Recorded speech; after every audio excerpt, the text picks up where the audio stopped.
Hi, I'm Orlinda Carter, and I am in Group 1 with Jessica Cannon, and our group discussion project topic was over the Trail of Tears. The Trail of Tears was a tragic but significant part in American history. Between 1830 and 1840, many tribes each took turns making the 1,000-mile journey west of the Mississippi River in harsh weather while dealing with the lack of provisions and mistreatment. It is estimated that over 100,000 natives were removed from their land and close to 14,000 died during their journeys.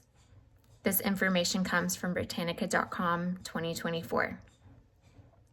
It represents the sufferings Native American faced because of government policy that was focused on expanding U.S. territory over Indigenous rights, thus highlighting the systemic oppression and displacement of Native peoples. Even though slavery helped shape the future of our nation, we feel as though Native Americans were overshadowed and do not get the recognition that they deserve for the things that they had to go through during the 18th and 19th century of our country. To expand on our research outside of the textbook, we found a couple of other resources that helped further our argument that the Trail of Tears was a significant event in American history. It began with the election of Andrew Jackson, which resulted in the Indian Removal Act of 1830.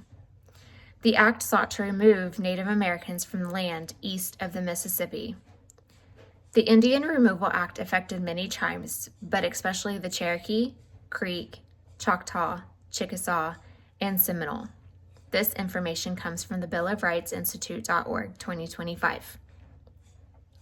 The Indian Removal Act was met with much opposition.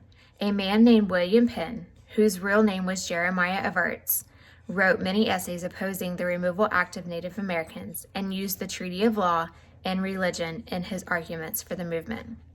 This information comes from our textbook, Locke and Wright, 2019, Chapter 10, Section 4.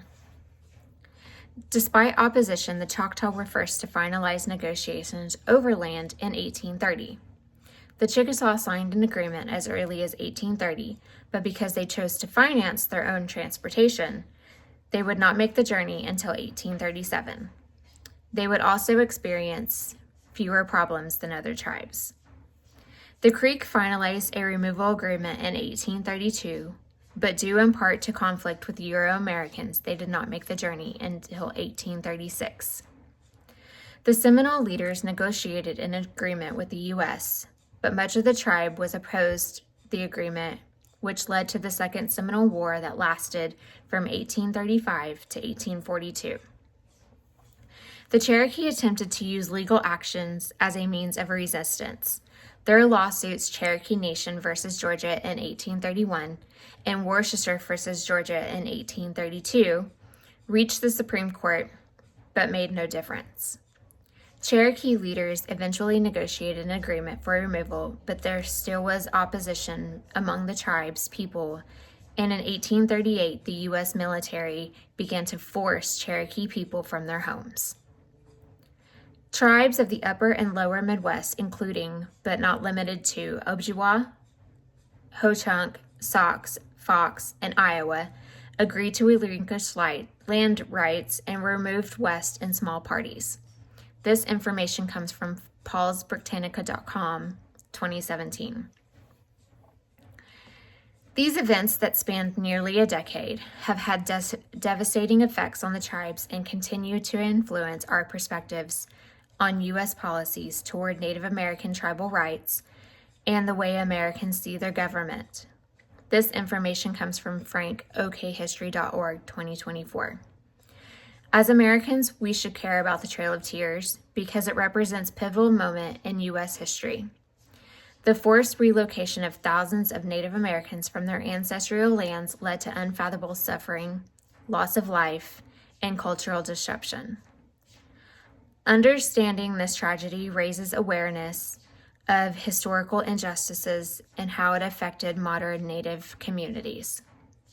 By learning from this history, we can promote empathy, acknowledge past mistakes, and work toward creating a more inclusive and equitable society that values all cultures and histories. Thank you.